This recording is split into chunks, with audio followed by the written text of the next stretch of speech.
Hello, welcome to your in-depth horoscope forecast for week commencing the 11th of May for the Sun or the Ascendant.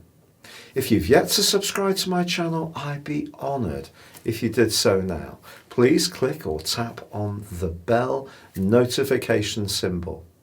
You can also chat to me direct on Twitter at HoroscopeAce, or you can subscribe to your free daily horoscope or monthly free astrology magazine by seeing the link beneath this video. Well, when it comes to astrological weeks, it doesn't get much busier than this one. It's absolutely jam-packed with changes, and some of these are very exciting. Saturn, the planet of structure, begins its retrograde in the sign of Aquarius on Monday. It's going to retrace its steps and then move back into the sign of Capricorn on the 2nd of July before returning to Aquarius on the 17th of December. Also this week, on Tuesday, Mercury, the planet of communication, moves into its home zone of Gemini, where it joins up with Venus and, of course, the North Node. Now, this is going to give us an opportunity to flex our mental muscles that much more quickly, but also, ironically, on Wednesday, Venus in Gemini also goes into retrograde, which will last through to the 23rd of June.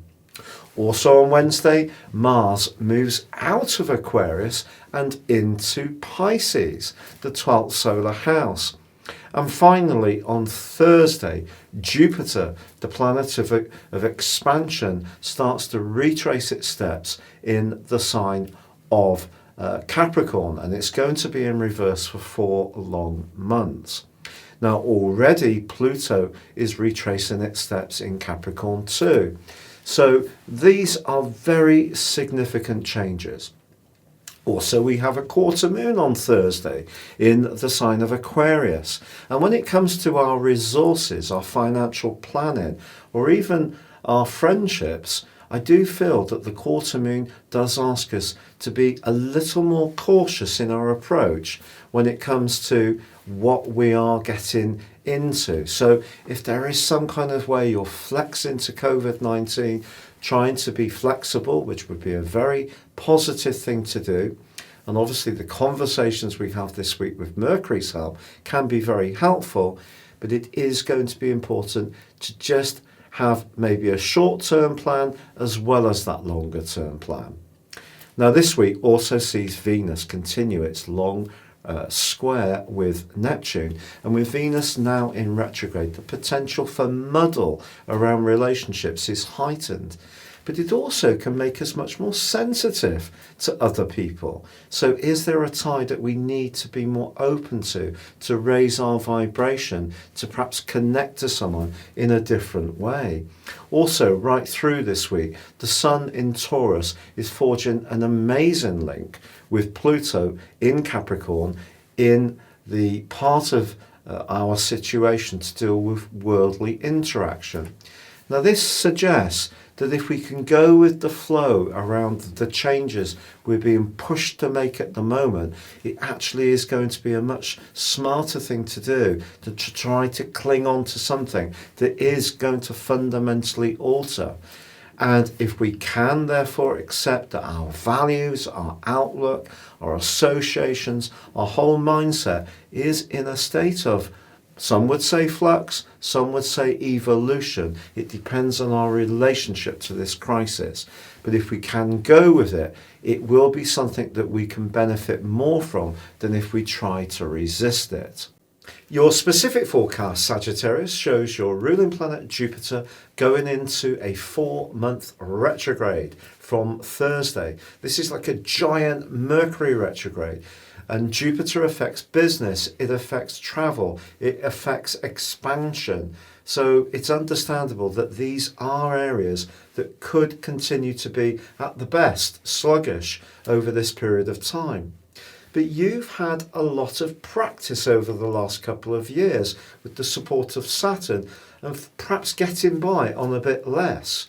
And so the angle between Pluto in your sector of resources and the Sun in your sector of precision and where you can provide services can really sharpen up your thinking about how you can adapt, reshape or repurpose your skill set and go again. Saturn is also in a retrograde from Monday.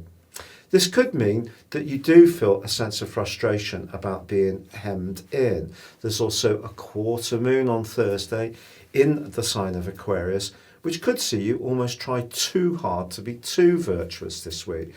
I wouldn't try to do that. I'd try to prioritise. Mars moves on Tuesday into the sign of Pisces.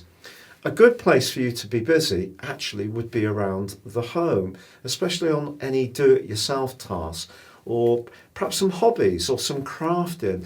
These can really be very engaging for you over the next 6 weeks. But of course, Venus goes into a retrograde in your sector of relating and Mercury moves into that area. What does it mean? It means if you can keep the lines of communication open, it's going to be positive. But with Neptune and Venus still in a right angle, there may continue to be someone who's proven to be a bit baffling when it comes to your relationship situation. Fortunately, Mercury moving into this area can help you to be a bit more detached and a bit more logical in your response to their behaviour. It's been a real pleasure being with you. Thank you so much for having joined me. If you'd like to check out having a one-to-one with me, please see the testimonials beneath this video. If you've yet to access Serious Astrology, you can also check out my astrology reports, which are very affordable, and you can get a character analysis and also 12-month forecast, totally unique to you, and get 30% off. Also, please see beneath this video. But for now, stay safe, take care, and good luck.